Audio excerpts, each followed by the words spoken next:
It's long been discussed the trade-off developers have to make to bring PCVR games to the MetaQuest platform if the developer wants to increase their chances to make some money. If the developer is already established and has the resources like staff and a budget, then the results are usually pretty good, like Blade and Sorcery Nomad, Bone Lab, The Walking Dead Saints and Sinners, and Medal of Honor are all good examples of this. We also have developers taking the gamble and leaving the Quest 2 behind completely, like Alien Rogue Incursion, which is coming next week, and the already released Batman Arkham Shadow, which proved this move was 100% worth it. But some developers are in need of those Quest 2 sales and will risk compromising the vision of their game to increase their chances of a Quest 2 sale.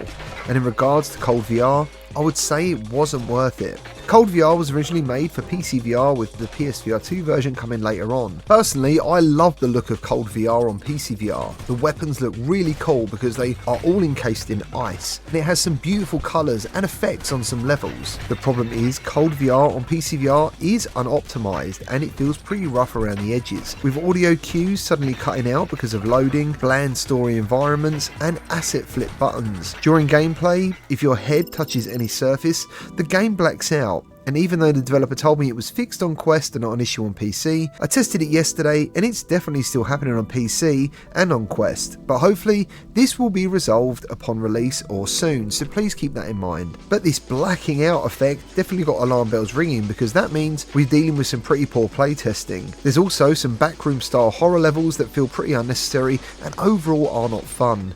You'll end up being lost for so long in these mega bland environments while constantly being moaned at by these demons, and it quickly grates on you and you'll soon be wanting to hit the skip button after the first couple of times. Now, to be clear, these levels add nothing to the story, but they make up 5 or 6 levels out of the 35 levels available, which is a considerable amount of game you're ignoring but you're still paying for. The continue button right at the beginning of the game doesn't work, at least on PC, so you have to watch the same intro every time and get back to selecting the level to continue playing. And overall, it's a pretty short game, clocking in around 90 minutes. It's not all bad though, it does have a good challenge with some great level design, but the bulk of the levels do feel unimaginative and forgettable. Let's take this pirate looking level as an example. It looks absolutely gorgeous and is super fun and challenging to play, and I would say this is the standout level for the entire game. But the same level on the Quest is completely different and therefore slips the Quest version back into the not so good port discussion, which I'll try and round up in a minute. But I need to talk about the game generally before heading into platform specifics. There's also a few more levels I really enjoyed, like this one on the train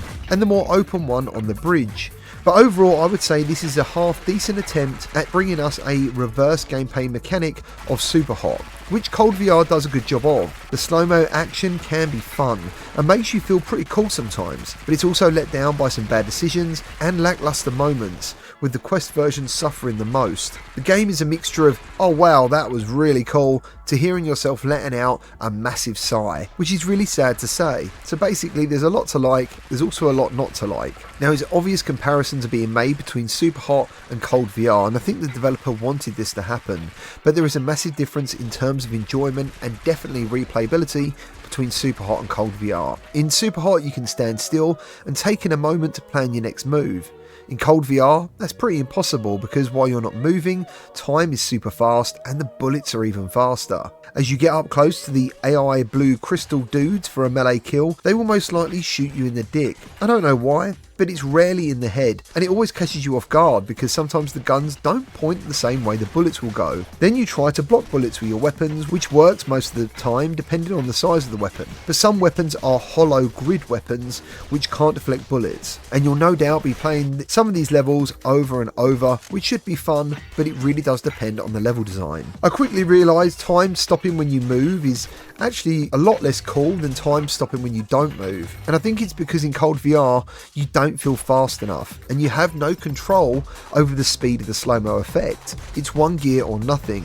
In Cold VR, simply moving the joystick is how you slow time, and moving your body has no effect, making it a mechanic not as enjoyable to use overall, and I think replayability will be pretty low because of this. I loved replaying Superhot many times and getting new players in the headset to try it and watching them bend around in front of me thinking they're Neo from the Matrix, but I doubt this will ever happen with Cold VR for the reasons I mentioned earlier. If you think of the Flash, he can move so fast that time is almost standing still to everyone but him, and that's what Cold VR should feel like, and it does sometimes. There's plenty of times the game just doesn't feel slow slow enough, and the result is the game doesn't feel quite as cool as it should. I always loved dodging bullets in Superhot. It felt amazing to move your head and body while staring at the tip of a bullet about to fly past your head, but you'll rarely get these moments in cold VR, especially if you come across more than 3 enemies at once. You also can't grab enemies' weapons either, which is unfortunate. On the positive side though, cold VR does have some pretty cool music and some nice rainbow colours, which gives an overall good vibe. The weapons also look pretty cool because they're encased in ice and they all feel good to use. Once you start playing, you can sometimes achieve a nice flow, but this is soon broken up by repetitive deaths that sometimes don't feel like your fault, and this can lead to frustration. Weapons sometimes disappear if they're dropped and they can't be picked up, but this really only happened on the Quest and never on PC. So for the first time in a long time, I will be recommending one version over the other, and that's in favour of PC. That's not to say it's perfect at all, and I doubt I'll ever play it again, but it does definitely have some good moments that I enjoyed. The Quest version, however, really still needs some work, and is not a good representation of the PCVR version. They are the same game, but they just do not feel the same to play. The sniping level, for example, is almost impossible on Quest due to not being able to use the sight properly, and I could literally just go on about certain moments like this where the Quest just felt like a really rushed version of the PC version. Overall, I do not recommend the Quest version, but I do recommend the PCVR version. So that's all I've got for you today. If you enjoyed this video, please leave a like, subscribe for more VR content, and I'll see you all on the next one.